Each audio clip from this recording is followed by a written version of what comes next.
नमस्कार, भारत लाइव देख रहे हैं आप। पटना में नगर निगम चुनाव को लेकर लगातार तैयारियां शुरू हो चुकी है प्रत्याशियों के द्वारा।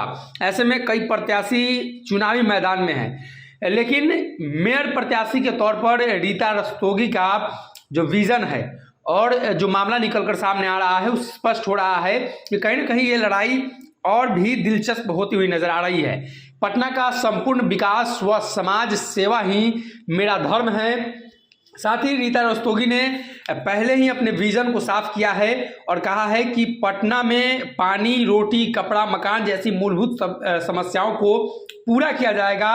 छात्र छात्राओं की पढ़ाई को लेकर भी लगातार जरूरतमंदों को मदद करते आई हैं और एक बार फिर से वो मदद करेंगी।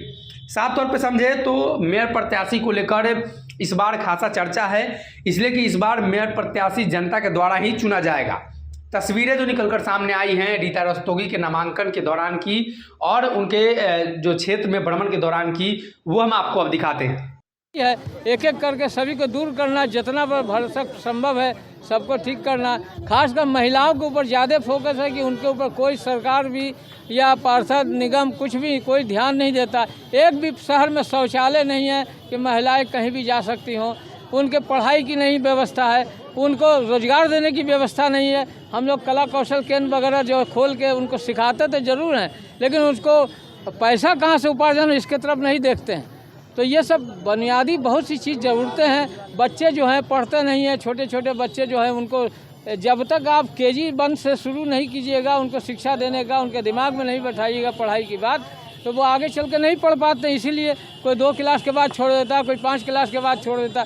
सुविधा उनको देनी है, निःशुल्क पढ़ाई देना है, निःशुल्क स्वास्थ्य देना है, निःशुल्क सफाई का जो सफाई के अनावश्यक तरह तरह का रोज़ एक नया टैक्स लगा देते हैं। पब्लिक तरफ से टैक्स देते देते एक ढंग का टैक्स आप बांधिए कि इतना रुपया आपको देना, उस हिसाब से आप गृह कर अलग देते हैं, मल कर अलग, उसके बाद आप सफाई टैक्स अलग लें, कचरा टैक्स अलग लें।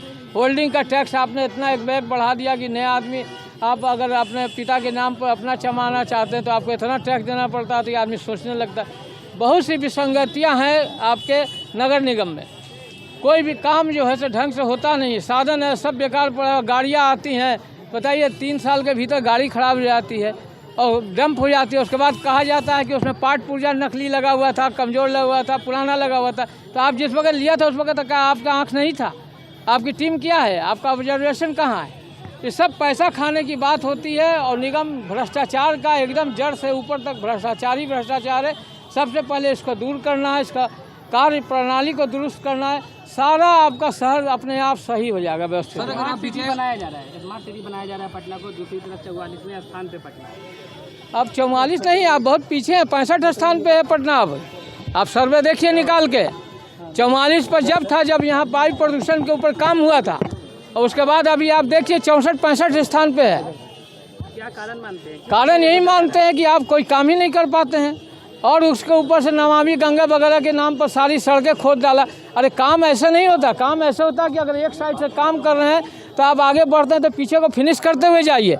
आप सारे शहर को अगर ये वीडियो पसंद आई और वह बिहार के राजनीति और बिहारियत से सरोकार रखेनी तो सब्सक्राइब बटन दबा के चैनल के सब्सक्राइब कर ली। ओजे एगो घंटी बा, ओकरा बटन दबा देला से कुल सटीक और मारक खबर रुआ मुफ्त में मिल जाई।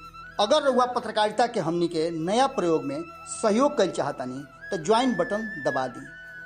पेटीएम नंबर नोट कर ली 938681